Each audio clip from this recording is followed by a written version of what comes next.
पहले तो सब पधारे हुए परम श्रद्धेय खुशहाल ज़िंदगी यूट्यूब चैनल के संचालक परम श्रद्धेय संत श्री यतीन्द्र साहब, इसके साथ में नैनीताल से पधारे हुए ज्ञान स्वरूप साहब, हमारे बड़ौदा के सदगुरु मगन साहब के चाहक हैं, उनके नक्शे कदम पे मगन साहब का प्रचार प्रसार, कबीर साहब का प्रचार प्रसार करने वाले संत श्री जगन्नाथ दास साहब, और इन सब पधारे हुए संतों का, सामाजिक कार्यकर्ताओं का, स्नेहीजनों का स्वागत करता है।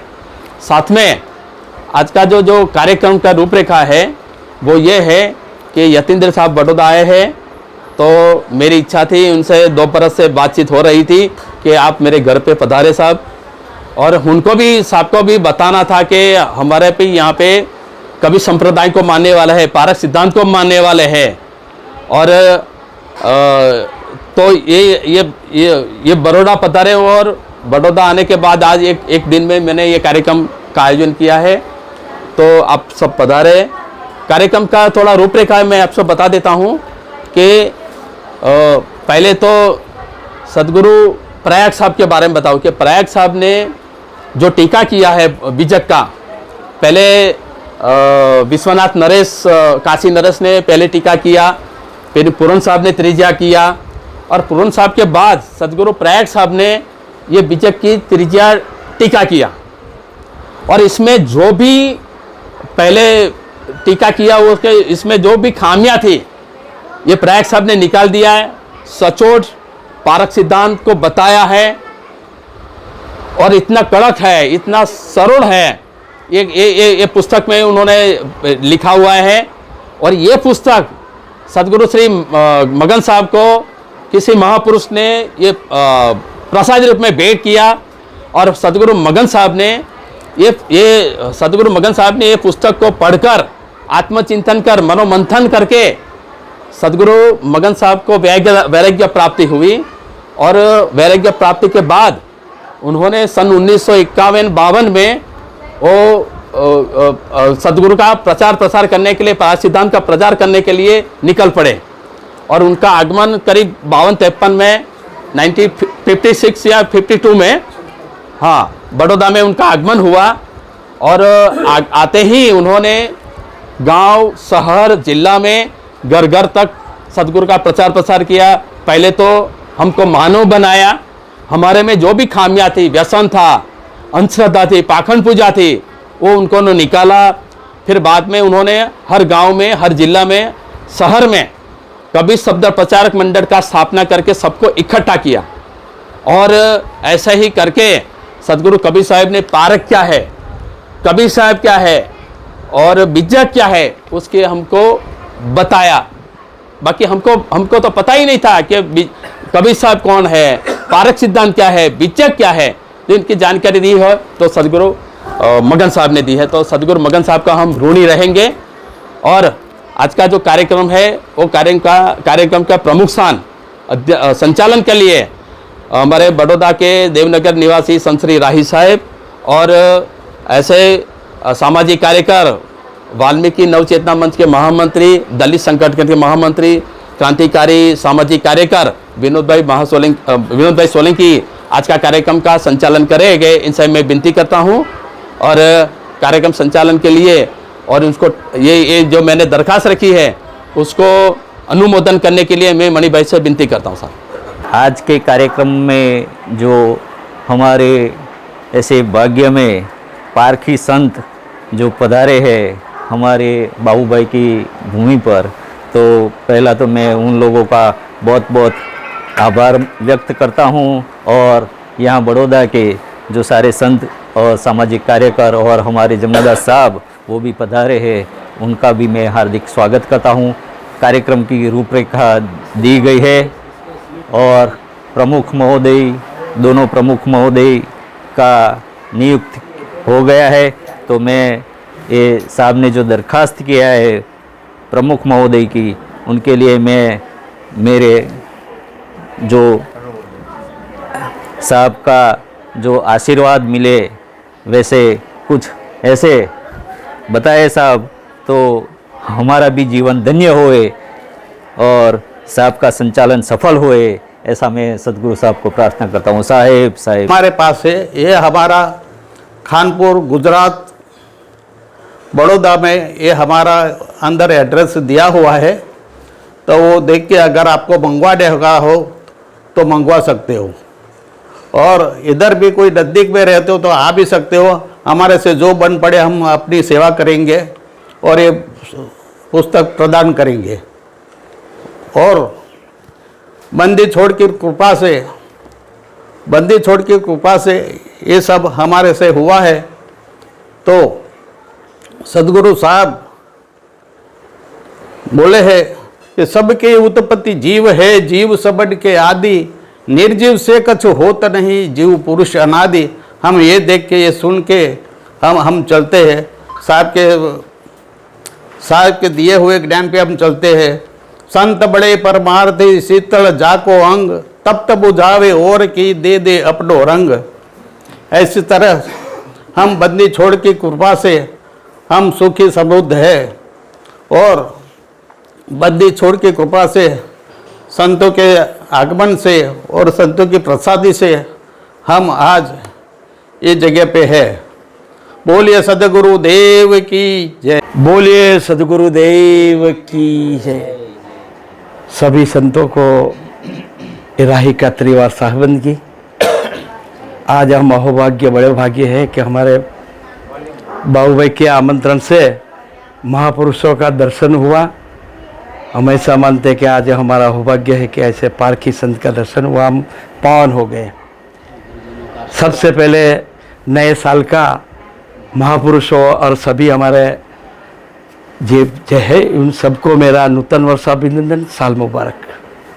आज का कार्यक्रम के बारे में हमारे बाबूदास साहब जी ने बताया कि मेरे घर पे महापुरुष आए हैं, तो उनका लाभ लेने के लिए हमको इकट्ठा किया।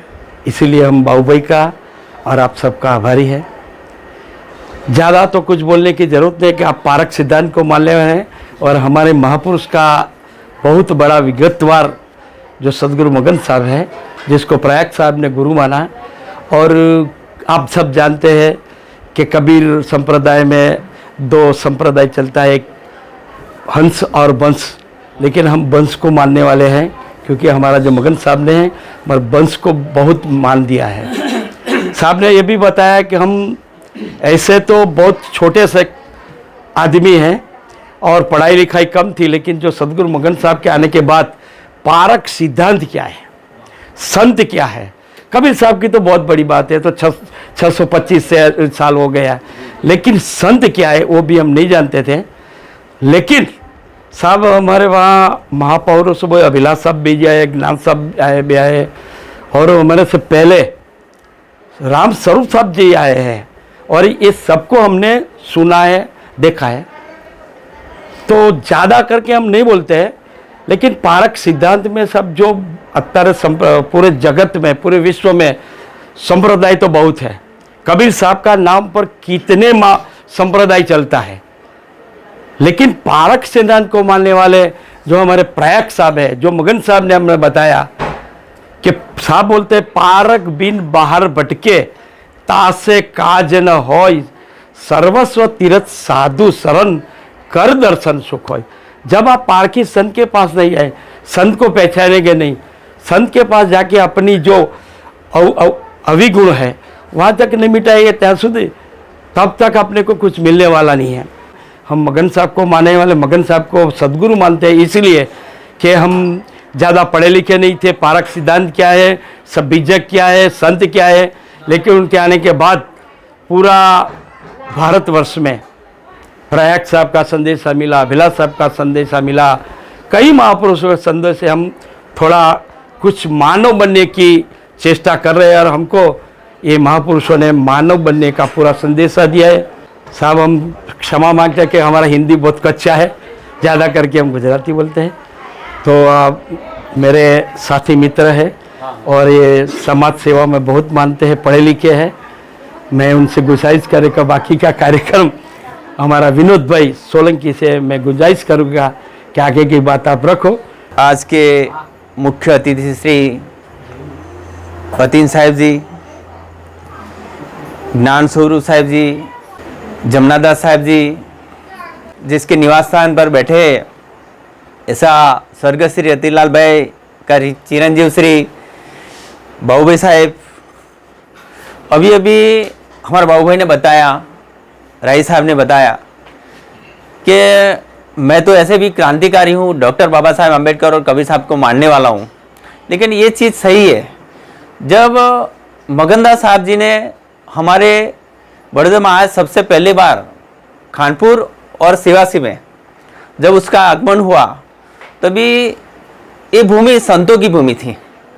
आज भी उसमें जब भी होता है तभी सबसे पहले उन लोगों की सिवासी और खानपुर, गुजरात रिफाइनरी ऐसे छोटे मोटे कार्यक्रमों करके हमारे समाज में, वाल्मीकि समाज में और दूसरे समाज में ऐसा माहौल बनाया है कि हमारे छोटे बच्चे, जैसे डॉक्टर बाबा साहब अम्बेडकर ने बोला है कि शिक्षित बनो, संघर्षित करो और संघर्ष करो।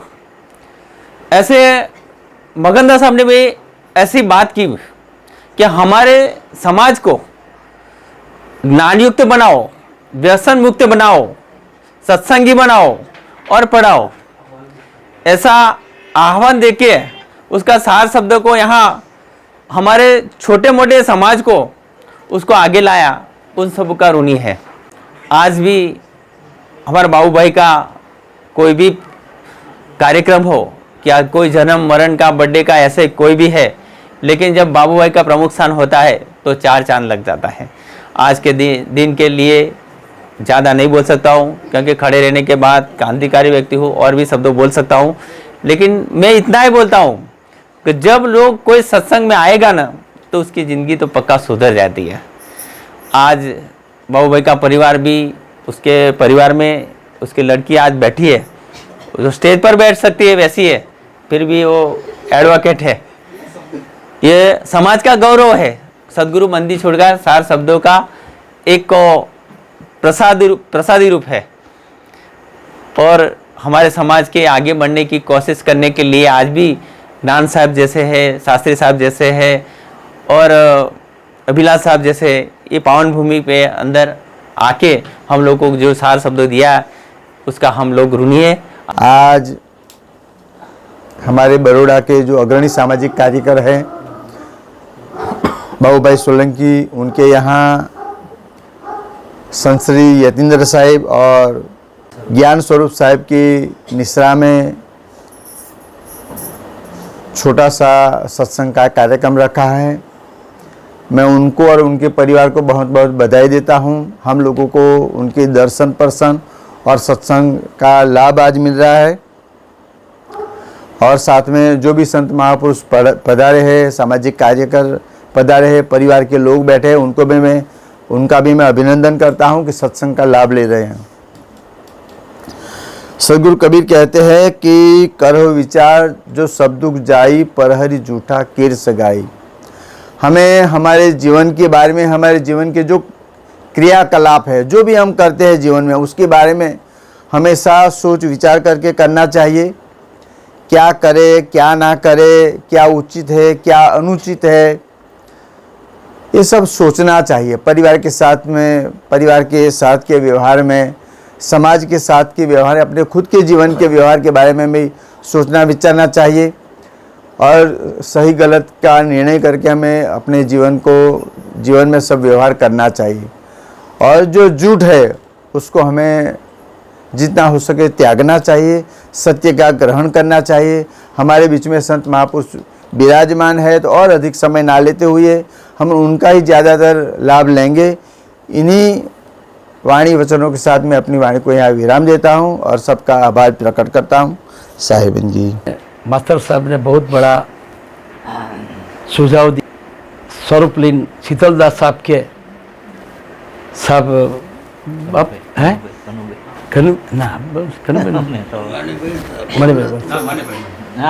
हम सब शीतल साहब के आभारी हैं कि उस समय सब हमारा परिस्थिति अच्छा नहीं था, अब ये सुखी परिवार था, और पारखी संतों ने बहुत सी सेवा की, पारक सिद्धांत के बारे में बहुत बताया। तो उनके सुपुत्र जो अभी अभी आपके पास हमारे साथ बैठे हैं, मैं उनसे गुजारिश करूँगा कि आप पारक सिद्धांत के बारे में और कबीर विचार के बारे में अपना सुझाव दीजिए। संत श्री मणिदास जी साहब। महोदय, पारखी संत महाजन एवं हमारे जमनादास साहब आज बाबूभाई के यहाँ आमंत्रण का स्वीकार करके जो पधारे हुए, उनका सभी का परिवारजनों का सबका मैं आभारी हूँ। बीजक बतावे बीत को, जो बीज गुप्ता होए, वैसे शब्द बतावे जीव को, बीजे विला कोई। ये बीजक में जो सिद्धांत बताया है वो पारक सिद्धांत बताया है। जिसने पारक सिद्धांत को पहचान लिया वो अपने आप को यानी अपने स्व को, खुद को पहचान लिया है। और पारक सिद्धांत में ये बताया है कि भाई जीव तू मालिक है, तू करता है और कोई नहीं है। हम आज तक क्या करते थे, हम बाहर ढूंढते थे, बाहर जाते थे कि भाई ईश्वर यहाँ है, अल्लाह यहाँ है, खुदा वहाँ है, प्रभु यहाँ है। लेकिन जब ये पारक सिद्धांत का जो हमारे मगन साहब ने हमको दिया, ये ज्ञान आज तक हमने किसी ने ऐसा बांटा नहीं था। लेकिन मैं खूब मेरे हृदय से ऐसे महान विरल विभूति हमारे समाज में जो नवचेतना और हमारे समाज में जो जागरूकता और एक जो आज हम इतनी ऊंचाई पर बैठे हैं, वही परम विभूति पूज्य मगन साहब की देन है। जो ये संत न होते हमारे समाज में तो आज हम कहाँ भी होते, ऐसे अंधश्रद्धा में हम भटकते रहते। लेकिन पूज्य साहब ने ये पारक सिद्धांत का जो परिचय हमको, दिव्य ज्ञान शब्दावली जो है, उसमें पूरा प्रयाग साहब का जो बीजक था, वो प्रयाग साहब का जो बीजक था उसका पूरा निचोड़ यानी पूरा सारांश ये दिव्य ज्ञान शब्दावली में दे दिया है।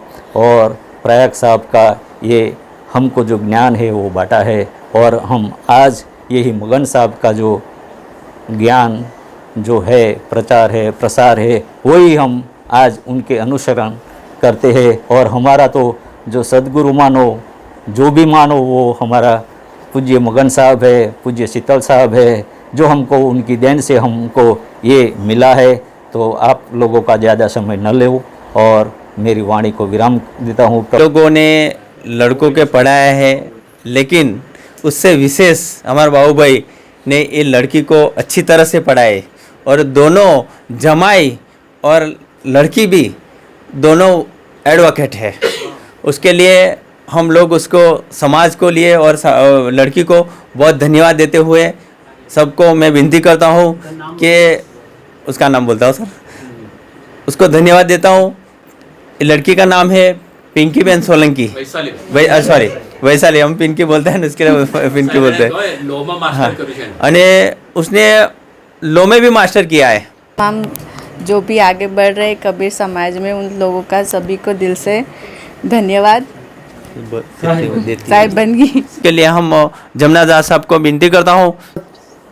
साहेब जी की जय बोलेंगे, बोलिए सदगुरुदेव की धन्यवाद। परम आदरणीय हमारे यहाँ के जो प्रमुख श्री दो प्रमुख है, उनको हम पहले धन्यवाद देते हैं। साथ साथ में मैं सदगुरु मगन साहिब के साथ 12 वर्ष की उम्र से रहा हूँ।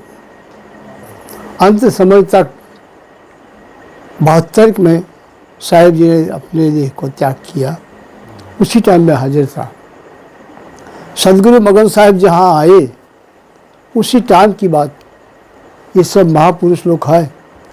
बहुत ज़्यादा कबीर शब्द प्रचारक मंडल की बोलबाला है, हर जगह पर कबीर शब्द प्रचारक मंडल की बोलबाला चलती। और आज छोटे से छोटा बच्चा समझ सकता है पारक सिद्धांत क्या है और संत कौन है, महंत कौन है, त्यागी कौन है, वैरागी कौन है। इन्हीं की भाषा में सदगुरु भगत साहिब जी ने हमें बैकअप कर दिया है। हम समझते हैं कि कबीर शब्द प्रचारक मंडल की सब साथी मित्र हैं। यहाँ पहले पंडा लोग में बहुत बोलबाला थी, साथ साथ जो ये माननीय है, देवी पूजन है, उसके लिए बकरे काटती थी। उसी मान्यता में से ये सब लोग आज सच छोड़ गए हैं। मैं सदगुरु को प्रार्थना करता हूँ कि अगर मैं जो मगन साहिब जी मुझे ना मिले होते तो मेरा जीवन क्या होता। मैं मिलिट्री में 15 साल किया, पाकिस्तान 2 बार जाके आया, लेकिन मैंने वहाँ की कोई खाना नहीं खाया। वहाँ रम मिलता था, मीट मिलता था, सब मिलता था, सिगरेट मिलती थी, लेकिन मैंने अपने गुरुदेव का वचन को पालन किया और मैंने कुछ ना किया। जो शरीर में लेके गया था वही शरीर लेकर वापस आया। आने के बाद जब मैं रिटायर हुआ तो मुझे एक युक्ति मिली, ऐसे महापुरुषों का संग मुझे मिला। पहले भजन करते थे, हम गाना गाते थे साहिब जी के साथ। उसके साथ धीरे धीरे धीरे धीरे कुछ पढ़ाई की जितना हमारे में थी वो, और उसमें से हमने जान लिया कि संसार में क्या है। तो 211 में सदगुरु ज्ञान साहिब जी जब आए और उन्होंने ये भेज दे दिया 2011 ज्ञान साहिब 11 में। उसी टाइम से हम इसी तरह घूमते हैं। हमारी भी बाल बच्चे हैं, लेकिन उसी टाइम से हमने छोड़ दिया। आज वो मानते हैं। मैं 15 साल, अरे 4 साल ये ताजपुरा आश्रम में रहा, सालिक साहब के पास। वहाँ मैं और मोहनदास जी साहिब बड़ी धामधूम से काम करती थी अपनी लगन के साथ। लेकिन ना जाने जानकी नाथे सवारे सुत हवालू से, मैंने ऐसा नहीं सोचा कि सालिक साहब बदल जाएगा। सालिक साहब ने हमें एक राह बताई कि बच्चों को छोड़ो मत, आप लोग अपने मेरे घर चले जाओ। मोहनदास ने विचार किया कि इनकी दानत में कोई भ्रष्टि आई, इसीलिए हम दोनों चले गए। साहिब जी हमारे वहाँ तलसाई में गए और मैं नवाबपुरे में गया। वहाँ रहकर भी हमने एक तरक्की की और आज सदगुरु ज्ञान साहिब जी, सदगुरु अभिलाष साहिब जी का भी दर्शन किए, आप लोगों का भी दर्शन किए। ये मेरा सौभाग्य की बात है। पहले तो मैं ये बताऊंगा कि मगन साहिब का चरित्र। मगन साहिब जी एक टाइम खाना लेते थे, एक ही टाइम, इसको देख के बोलिए बाबा। उसी में अपना पोषण चलाते थे और स्वाद ना लेते थे। को पैसे का जिस पर त्याग किया सुनो, उसी त्याग के साथ उन्होंने कभी पैसे को हाथ नहीं लगाया। बाबू भाई साहब है, हमारे विनोद भाई साहब है, राही साहब है, नगीनदास साहब है, ऐसे महापुरुष जो ले जाते थे वो उनको पूरा खर्चा के साथ ले जाते थे और फिर वापस भेज देते। आज मेरे वहाँ से कल वहाँ है, वहाँ है। इसी तरह साहिब जी ने अपना जीवन पूर्ण कर लिया। हमारे अब भाई श्री अभी खानपुर से आए हैं। उन खानपुर के संत श्री शीतलदास जी साहिब, उन्होंने साहिब जी की बहुत सेवा की और हम 50 आदमी हो, 100 आदमी हो, खाना उनके वहाँ। वो सीधा मेरे बचपन था, लेकिन साहिब जी के साथ में रहता था। उसी के साथ साथ वहाँ के हमारे सेवा से के पटेल थे, हसमुख भाई पटेल। उन्होंने साहब को एक खेत दिया, कहे आप यहाँ बिहार रहो, जो कहो इसी आश्रम में बना देता हूँ और आप यहाँ रहो, मेरी गाड़ी में प्रचार करो। लेकिन मगन साहिब जी ने कहा कि आपका खूब खूब आभार है, मैं जो ये करना था तो पहले घर में रहता था, आज मुझे जनता की सेवा करनी है और जनता को जागृत करना है, पाखंड से बचाना है और ये जो दंड उतारे हैं उनको पकड़ना है।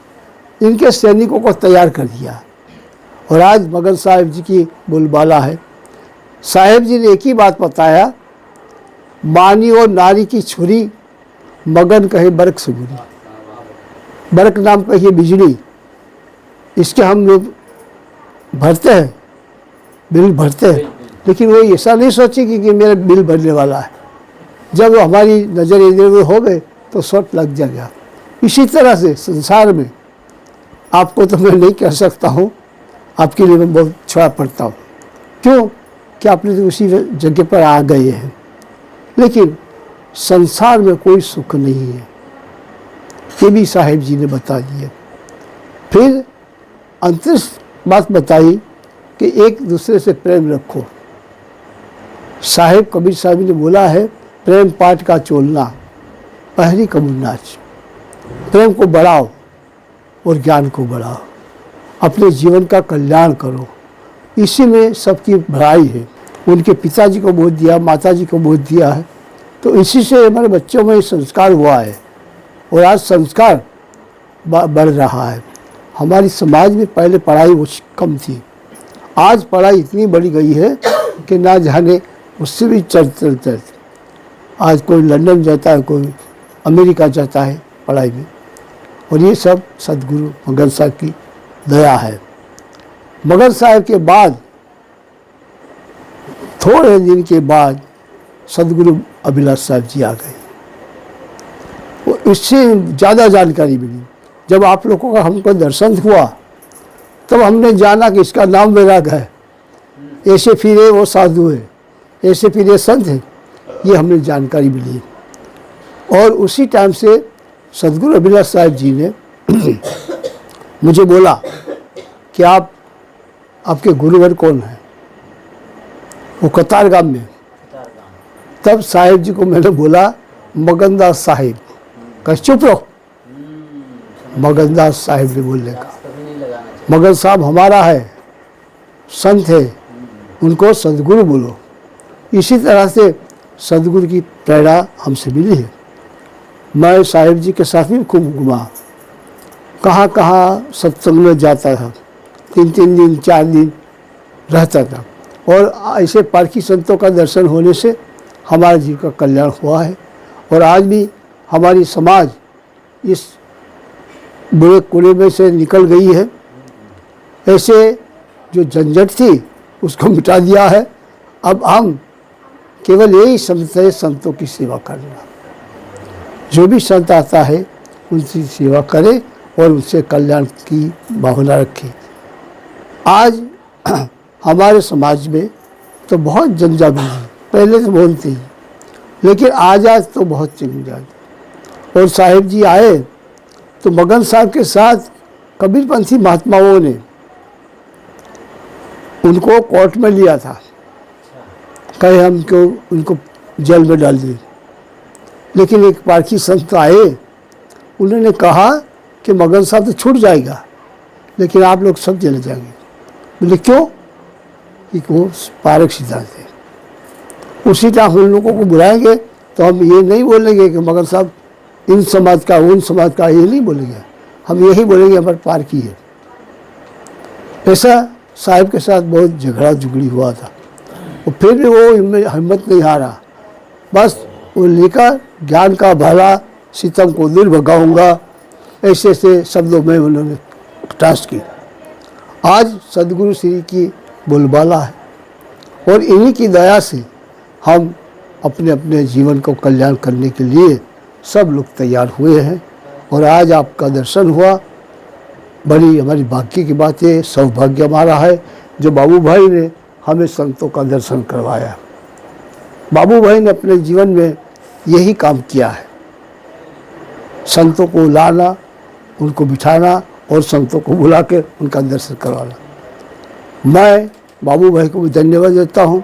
साथ साथ इन समाज में जो सुधरे लोग हैं उन लोगों को भी प्रार्थना करता हूँ कि बंदी छोड़ इनको सतबुद्धि दे, यही हमारी प्रार्थना है।